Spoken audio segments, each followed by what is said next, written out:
नमस्कार दोस्तों, आप सभी का स्वागत है आपका अपने YouTube channel study today with Viplav में। तो दोस्तों, आज की इस वीडियो में हम झारखंड बोर्ड क्लास 9 के हिंदी पेपर के लिए 40 मोस्ट इंपॉर्टेंट ऑब्जेक्टिव क्वेश्चंस को देखेंगे।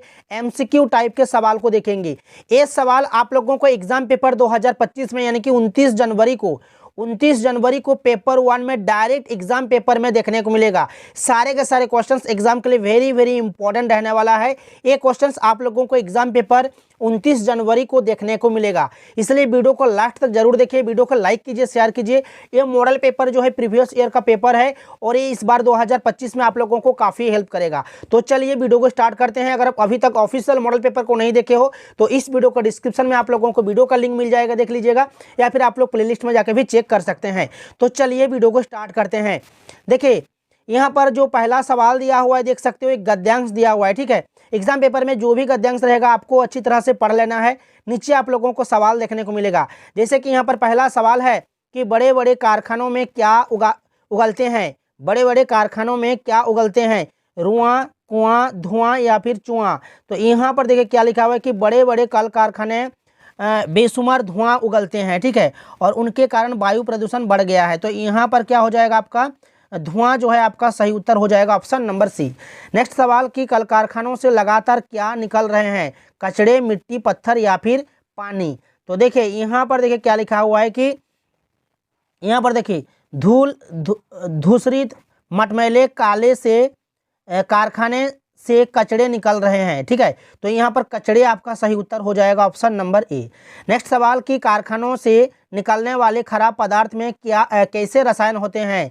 रूफले, सुनहरे, खूबसूरत या फिर जहरीले। तो देखिए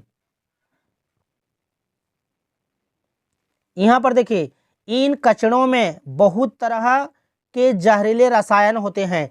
तो यहाँ पर जहरीले रसायन आपका सही उत्तर हो जाएगा, ऑप्शन नंबर डी। जो भी सवाल रहेगा आप लोगों को जो है गद्यांश से जो है उत्तर मिल जाएगा, आप लोगों को पढ़ना है और वहाँ से ढूंढना है। ठीक है, नेक्स्ट जो सवाल है कि हमारे पूर्वज वायुमंडल की शुद्धता के लिए क्या करते थे? पवन, श्रवण, हवन या फिर भ्रमण। तो यहाँ पर देखिए क्या लिखा हुआ है कि यहाँ पर देखिए कि आधुनिक मानव ने प्रदूषण की मात्रा इतनी बढ़ा दी है कि लगता है कि एक दिन सुंदर सलोनी धरती जी के बारे में वैज्ञानिक मानते हैं कि असंख्य तारामंडलों में केवल हमारी पृथ्वी पर ही जीवन है। तो यहाँ पर देखिए जो हवा, पानी और भूमि को दूषित करते हैं हमारे पूर्वज, यहाँ पर देखिए हमारे पूर्वज वायुमंडल की शुद्धता को बनाए रखने के लिए हवन करते थे। ठीक है, हवन करते थे और पेड़ों को काटने की अपेक्षा लगाने पर जोर देते थे। ठीक है, तो हमारे पूर्वज वायुमंडल की शुद्धता के लिए क्या करते थे? हवन करवाते थे। तो ऑप्शन नंबर ए हमारा सही उत्तर हो जाएगा। नेक्स्ट जो हमारा सवाल है कि आधुनिक मानव ने किसी मात्रा अधिक बढ़ा दी है।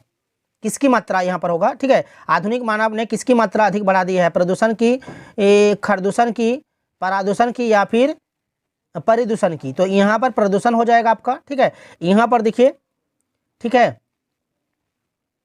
यहाँ पर देखिए आधुनिक मानव ने प्रदूषण की मात्रा इतनी बढ़ा दी है कि लगता है कि एक दिन सुंदर सलोनी धरती जिसके बारे में वैज्ञानिक मानते हैं। तो यहाँ पर प्रदूषण की मात्रा बढ़ा दी गई है। ठीक है, तो यहाँ पर आधुनिक मानव ने किसकी मात्रा बढ़ा दी है? तो प्रदूषण की मात्रा को जो है बढ़ा दी है। तो यहाँ पर ऑप्शन ए हमारा सही होगा। इसी तरह से जो भी गद्यांश रहेगा आपको ऐसा ही जो है उत्तर देना है। और नेक्स्ट देख सकते हो काव्यांश दिया हुआ है। ठीक है, इस काव्यांश को आपको पढ़ना है। नीचे सवाल देखने को मिलेगा। पहला सवाल है कि क्षण भर रुक कर किसे विश्राम करने को कहा जा रहा है? नदी को, धूप को, लकीर को या फिर तटबंधों को। तो यहाँ पर देखिए जब भी आप काव्यांश को पढ़ोगे तो आपको पता चलेगा। ठीक है, क्षण भर रुक कर विश्राम करो, क्यों नदी निरंतर बढ़ती हो। तो यहाँ पर नदी को बोला जा रहा है। ठीक है, क्षण भर रुक कर किसे विश्राम करने को कहा जा रहा है? तो नदी को। ठीक है, नदी ने किसे पुचकारा? पर्वतों को, तटबंधों को, फसलों को या फिर कमजोरों को। तो यहाँ पर देखिए ताकत को ताकत से काटा, कमजोरों को पुचकारा दिया। ठीक है, तो यहाँ पर जो है पुचकारों, ठीक है, यहाँ पर कमजोरों को, ठीक है, कमजोरों को पुचकार दिया। ठीक है, तो यहाँ पर नदी ने किसे पुचकारा? कमजोरों को। ऑप्शन नंबर डी सही होगा। नेक्स्ट है कि नदी का जीवन कैसा है? सरल, मस्ती भरा, संघर्ष भरा या फिर साधारण। तो देखिए नदी का जीवन जो है संघर्ष भरा है, ठीक है। यहाँ पर देखो, तुमको मैं केवल नदी कहूँ या स्वतंत्रता संघर्ष कहूँ या फिर फसलों की जिंदगी कहूँ। तो यहाँ पर जो है नदी का जीवन कैसा है, संघर्ष भरा, ठीक है। स्रोत का अर्थ क्या हो जाएगा, माध्यम, मध्यम, मध्यम या फिर मनोरम। तो स्रोत का अर्थ हो जाएगा माध्यम हो जाएगा। जीवन का स्रोत क्या है, नेक्स्ट सवाल है कि जीवन का स्रोत क्या है, नदी, संघर्ष, नदी का संघर्ष या फिर निरंतर चलना। तो यहाँ पर नदी आपका सही उत्तर हो जाएगा। नेक्स्ट सवाल देख सकते हो, ये पत्र लेखन से एक सवाल दिया हुआ है यहाँ पर, ठीक है। ऐसा ही सवाल एग्जाम पेपर में भी आएगा। जैसे कि यहाँ पर लिखा हुआ है कि सेवा में डैश, फिर लिखा हुआ है छात्रावास में स्थान हेतु, फिर लिखा हुआ है महोदय सविनय डैश, यह है कि मैं आपके विद्यालय की डैश कक्षा का छात्र हूँ, मेरा घर यहाँ से काफ़ी दूर है। इसी तरह से जो भी दिया रहेगा आपको पढ़ना है। थोड़ा सा पढ़ने से आपको पता चलेगा कि ये जो पत्र है किस प्रकार का पत्र है। तो यहाँ पर देखिए क्या लिखा हुआ है, तो इससे पता चल रहा है कि ये आवेदन पत्र है, ठीक है। तो यहाँ पर क्या होगा, लिखा हुआ है कि सेवा में डैश। तो सेवा में लिखने के बाद आपको क्या लिखना है, तो 11 नंबर में ऑप्शन है, देख सकते हो, प्रधानाध्यापक, प्राचार्य, शिक्षक या फिर अध्यापक। तो यहाँ पर प्रधानाध्यापक आपका हो जाएगा, ठीक है। सेवा में प्रधानाध्यापक हो जाएगा, ठीक है। फिर व सा लिखा है, जो भी स्कूल का नाम है ये आपको लिखना है, मतलब होना चाहिए। फिर 12 नंबर में क्या है कि डैश, छात्रावास में स्थान हेतु। फिर नीचे हम क्या लिखते हैं, विषय लिखते हैं। तो यहाँ पर देखिए ऑप्शन में भी लिखा हुआ है कि प्रेषक, विषय, प्रसंग या फिर संदर्भ। तो यहाँ पर 12 नंबर में कौन सा हो जाएगा, यहाँ पर विषय हो जाएगा, ठीक है। विषय क्या है कि छात्रावास में स्थान हेतु, ठीक है। फिर नीचे क्या लिखा हुआ है, महोदय सविनय डैश, यह है कि। तो क्या लिखते हैं, जब भी हम आवेदन पत्र लिखते हैं तो यहाँ पर देखिए 13 नंबर में क्या है, प्रार्थना, महाशय, महोदय, निवेदक। तो यहाँ पर निवेदक होगा, ठीक है। सविनय निवेदन यह है कि, सविनय यहाँ पर निवेदन होगा, ठीक है। सविनय निवेदन यह है कि मैं आपके विद्यालय की डैश कक्षा का छात्र हूँ। तो यहाँ पर 7वीं है, 8वीं है, 9वीं है या फिर 10वीं। तो ये 9 का है, ठीक है। 9 क्लास में आप लोग पढ़ रहे हो तो ये 9 का ही होगा, ठीक है। तो यहाँ पर 9वीं हो जाएगा, कहाँ होगा, 14 नंबर में हो जाएगा 9वीं, ठीक है।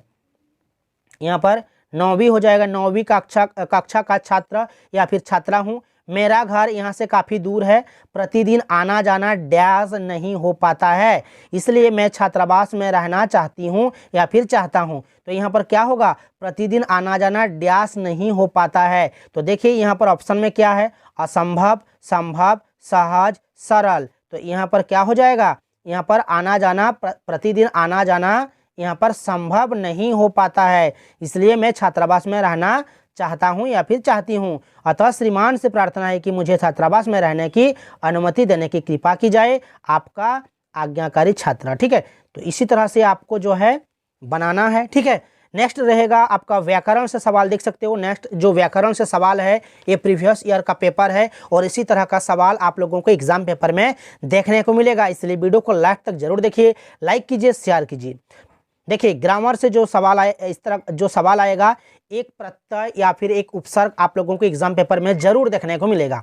जैसे कि यहाँ पर है कि अभिमान शब्द है, मूल शब्द मान है, इसमें कौन सा उपसर्ग लगा हुआ है। तो यहाँ पर मान मूल शब्द दिया हुआ है, तो इसमें जो मूल शब्द है इससे पहले जो शब्दांश लगा रहता है उससे हम कहते हैं उपसर्ग। तो यहाँ पर अभी लगा हुआ है, ठीक है, अभी, ठीक है, अभिमान। तो इसमें अभी एक प्रत्यय होता है, तो ये अभी जो है इसमें लगा हुआ है, इसलिए अभी हमारा सही उत्तर हो जाएगा, ठीक है। गायक का स्त्रीलिंग रूप होगा, तो देखिए गायक का स्त्रीलिंग हो जाएगा गायिका, गायिका, जो कि ऑप्शन नंबर सी में देख सकते हो दिया हुआ है, ठीक है। फिर नेक्स्ट सवाल है कि एक का बहुवचन, तो एक का बहुवचन क्या हो जाएगा, एक का बहुवचन हो जाएगा अनेक, ठीक है। नेक्स्ट है कि निम्नलिखित में से संख्यावाचक विशेषण कौन है, सफ़ेद अमरूद, लाल गुलाब, 4 अमरूद, मीठे रसगुल्ले। तो यहाँ पर संख्यावाचक विशेषण आपको यहाँ पर देखना है, कौन सा, कहाँ पर आपका संख्या दिया हुआ है। तो यहाँ पर देख सकते हो 4 अमरूद है, 4 अमरूद। तो ये जो 4 है ना, ये संख्या है, ठीक है, संख्यावाचक विशेषण है। ऑप्शन नंबर सी हमारा सही उत्तर हो जाएगा। नेक्स्ट सवाल है कि सीमा अच्छी डैश है, सीमा अच्छी कवयित्री, कवि, कवयित्री या फिर कवयित्री। तो यहाँ पर क्या हो जाएगा, सीमा स्त्रीलिंग है, तो सीमा अच्छी कवयित्री है। तो कवयित्री यहाँ पर आप लोगों को स्पेलिंग देखना है, यहाँ पर ए में भी कवयित्री लिखा हुआ है और सी में भी कवयित्री लिखा हुआ है। ऑप्शन नंबर ए जो है सही वर्तनी इसमें दिया हुआ है, तो ये आपका सही उत्तर हो जाएगा। नेक्स्ट सवाल है कि 21 का कि घी के डैश जलना, मुहावरे में सही शब्द रिक्त स्थान से भरें। घी के दिए जलना, ठीक है, घी के दिए जलना यहाँ पर हो जाएगा ऑप्शन नंबर सी। इस तरह का सवाल एग्जाम पेपर में देखने को मिलेगा, ठीक है। ऑफिशियल मॉडल पेपर देख लीजिएगा, इस वीडियो का डिस्क्रिप्शन में वीडियो का लिंक डाल दूंगा, या फिर आप लोग प्लेलिस्ट में जाकर भी चेक कर सकते हैं। आपको वहां पर सोशल साइंस, साइंस, हिंदी सभी का मॉडल पेपर जो है देखने को मिल जाएगा। नेक्स्ट सवाल है कि मेरी इच्छा कि मैं डॉक्टर बनूं, मेरी इच्छा कि मैं डॉक्टर बनूं किस प्रकार का वाक्य है? सरल, मिश्र, संयुक्त या फिर उपवाक्य? देखिए, मेरी इच्छा की, देख सकते हो बीच में की लिखा हुआ है, कि मेरी इच्छा है कि मैं डॉक्टर बनूं, मेरी इच्छा है मैं डॉक्टर बनूं, ये तो दो अलग अलग वाक्य है, बीच में की लिखा हुआ है, ठीक है, तो ये जोड़ रहा है दोनों वाक्यों को, ठीक है, तो यहाँ पर ये आपका मिश्र वाक्य हो जाएगा, ठीक है, ऑप्शन नंबर बी हो जाएगा। नेक्स्ट है कि इसमें से किस वाक्य में कर्ता कारक ने चिन्ह का सही प्रयोग हुआ है? माँ ने भोजन बना रही है, माँ ने भोजन बनाई थी, माँ ने भोजन बनाया था, माँ ने भोजन बना चुकी थी। तो यहाँ पर जो कर्ता कारक ने चिन्ह का सही प्रयोग हुआ है, तो यहाँ पर बी में हुआ है, देख सकते हो, माँ ने भोजन बनाई थी, तो ऑप्शन नंबर बी हमारा सही उत्तर हो जाएगा।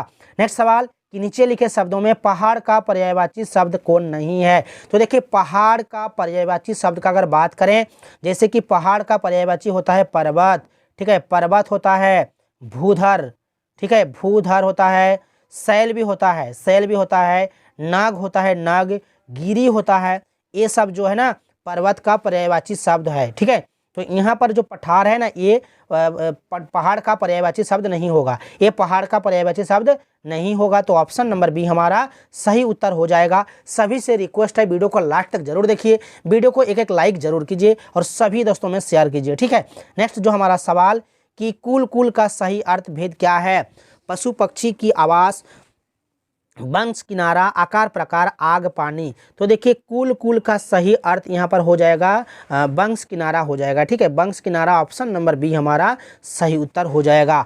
नेक्स्ट जो सवाल यहाँ पर दिया हुआ है, ये पाठ्य पुस्तक से कुछ ऑब्जेक्टिव सवाल है और ये सवाल आप लोगों को एग्जाम पेपर में काफ़ी हेल्प करेगा, लास्ट तक जरूर देखिए, लाइक कीजिए, शेयर कीजिए। यहाँ पर देख सकते हो पाठ्य पुस्तक से जो सवाल यहाँ पर दिया हुआ है कि झूरी अपने बैलों को कहाँ पर बांधते थे? तो झूरी अपने बैलों को कहाँ पर बांधते थे? चरनी पर, धरनी पर, विरनी पर या फिर किरनी पर? तो चरनी पर, ऑप्शन नंबर ए सही होगा। पाठ सांबले सपनों के याद में वर्णवाचक किसे कहा गया है? वर्णवाचक किसे कहा गया है? सालिम अली को, जाबिर अली को, काबिर अली या फिर सालिक अली को? तो यहाँ पर सालिम अली को, ऑप्शन नंबर ए हमारा सही उत्तर हो जाएगा। नेक्स्ट सवाल कि कबीर खान किनकी भक्ति में लीन रहते थे? राम, कृष्ण, शिव या फिर ब्रह्म? तो यहाँ पर कृष्ण के, ठीक है, कृष्ण, ऑप्शन नंबर ए सही उत्तर हो जाएगा। नेक्स्ट है कि महादेवी वर्मा को उनके बाबा यानी कि दादा क्या बनाना चाहते थे? महादेवी वर्मा को उनके बाबा यानी कि दादा क्या बनाना चाहते थे? विद्वान, विदुषी, लेखिका या फिर समाज सेविका?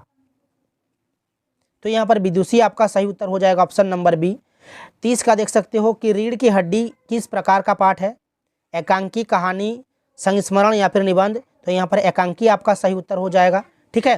नेक्स्ट सवाल 31 का, इस जल प्रलय में पाठ में लेखक का जन्म किस प्रकार के इलाकों में हुआ है? नदी के पास, जंगल के पास, बाढ़ पीड़ित क्षेत्र में या फिर पर्वतीय क्षेत्र में? तो यहाँ पर पर्वतीय क्षेत्र में, ऑप्शन नंबर डी आपका सही उत्तर हो जाएगा। प्रेमचंद के फटे जूते, नेक्स्ट सवाल है कि प्रेमचंद के फटे जूते किस पात्र की विवेचना की गई है? किस पात्र की विवेचना की गई है? श्यामचरण दुबे, स्वयं अपनी, प्रेमचंद की या फिर इनमें से कोई नहीं? तो यहाँ पर प्रेमचंद की, ठीक है, ऑप्शन नंबर सी सही उत्तर हो जाएगा। नेक्स्ट है 33 का कि नाना साहब की पुत्री इनमें से कौन है? नैना, सुनैना, रैना या फिर मैना? तो यहाँ पर मैना हो जाएगा, ठीक है, नाना साहब की पुत्री का नाम जो है मैना था, ठीक है, मैना हो जाएगा आपका। नेक्स्ट सवाल है कि किसके काम पर जाने से मानसिक, बौद्धिक, शारीरिक विकास रुक जाता है? नागरिकों का, बच्चों का, आम आदमियों का या फिर महिलाओं का? तो यहाँ पर बच्चों का हो जाएगा, ऑप्शन नंबर बी।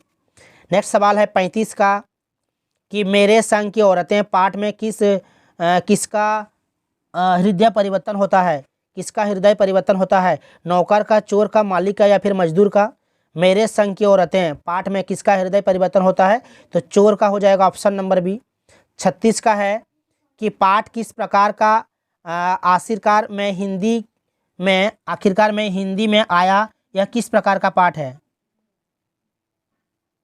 किस तरह के आखिरकार में हिंदी में आया, यह किस प्रकार का पाठ है। ललित निबंध, कहानी, संस्मरण या फिर रिपोर्टाज। तो यहाँ पर ललित निबंध हो जाएगा। माँ ने किस दिशा को मृत्यु का दिशा कहा था, पूर्व, पश्चिम, उत्तर या फिर दक्षिण। तो यहाँ पर दक्षिण आपका सही उत्तर हो जाएगा। 38 का है कि मेघ आए बन ठन के डैश के सही शब्द में खाली जगह को भरें। तो यहाँ पर कौन सा हो जाएगा, तो यहाँ पर सांबर है, सपर है, सज धज नाच। तो मेघ आए बन टन के सज धज के हो जाएगा, यहाँ पर सज धज हो जाएगा, ठीक है, ऑप्शन नंबर सी। 39 का है कि चंद्रग्रहण से लौटती बेर कविता में चंद गहना क्या है, चंद गहना क्या है, आकाश, आभूषण, स्थान या फिर चंद्रमा। तो यहाँ पर स्थान हो जाएगा, ठीक है, ऑप्शन नंबर सी हो जाएगा सही उत्तर।